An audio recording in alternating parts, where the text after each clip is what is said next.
दिल्ली भाजपा के चुनाव प्रभारी ओपी धनखड़ का बयान। दिल्ली हाईकोर्ट के निर्णय से स्पष्ट हो गया है कि जो कार्रवाई आम आदमी पार्टी के नेताओं के खिलाफ चल रही है वो सही है।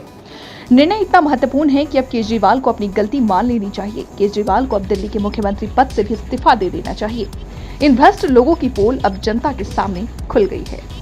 आज दिल्ली हाईकोर्ट के निर्णय से स्पष्ट हो गया है कि जो कार्रवाई आप नेताओं के खिलाफ चल रही है, विशेष तौर से केजरीवाल जी के खिलाफ, वो सुस्पष्ट है, वो सही कारणों से है। वो जो हाई कोर्ट में गए थे कि हमको गलत गिरफ्तार किया गया है, हमको गलत रिमांड पर लिया गया है, इस सब को हाई कोर्ट ने जो है वो सही ठहराया और कहा कि किसी नेता के साथ, किसी आम आदमी के साथ ऐसा अलग अलग व्यवहार नहीं हो सकता कि नेता के साथ अलग व्यवहार करें और किसी साधारण व्यक्ति के साथ अलग व्यवहार करें। आप जांच की दिशा तय नहीं कर सकते। कोर्ट ने उनको कहा जांच की दिशा अपने हिसाब से चलेगी। मुझे लगता है कि निर्णय इतना महत्वपूर्ण है कि अब केजरीवाल जी को गलती मान लेनी चाहिए कि हमसे गलती हो गई, इसको स्वीकार कर लेना चाहिए। और ये जो आप पार्टी की जीत या केजरीवाल जी की जीत चली हुई थी कि हमको जेल से ही जो है मुख्यमंत्री का पद संभालेंगे, मुझे लगता है कि अब इस्तीफा दे देना चाहिए, क्योंकि जेल से जो भी कागज आता है और जाता है वो सब जेल का अधिकारी देख कर भेजते हैं। तो इससे गोपनीयता जैसी जो महत्वपूर्ण शपथ है वो भंग होती है।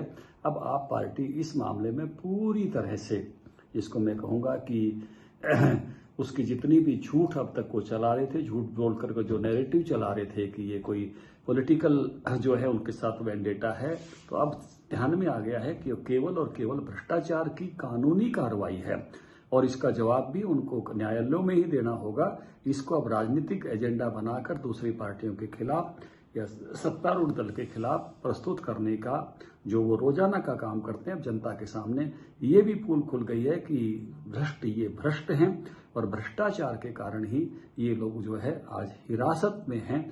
और जो ये अपने आप को साफ सुथरा बता रहे थे, न्यायालय का मानना है कि ये साफ सुथरे नहीं हैं, क्योंकि जो ये दरखास्त लेकर गए थे कि हमको गलत गिरफ्तार किया गया है, गलत रिमांड दिया गया है, उस पर कोर्ट ने कहा कि सारे तथ्यों के आधार पर जो आज मुद्दे सामने आए हैं, तो दिशा वो जो जांच चल रही है वो ठीक जो है दिशा में चल रही है, उसको आप तय नहीं कर सकते, इनको बताया गया है। और मुझे लगता है कि अब दिल्ली की जनता भी इनकी उन शब्दों की चालबाजियों को समझ गई है, जो अपने पाप को ये केवल शब्दों से ढकना चाहते थे। अब सबको स्पष्ट हो गया है कि केजरीवाल भ्रष्ट है, आप पार्टी के नेतागण भ्रष्ट है।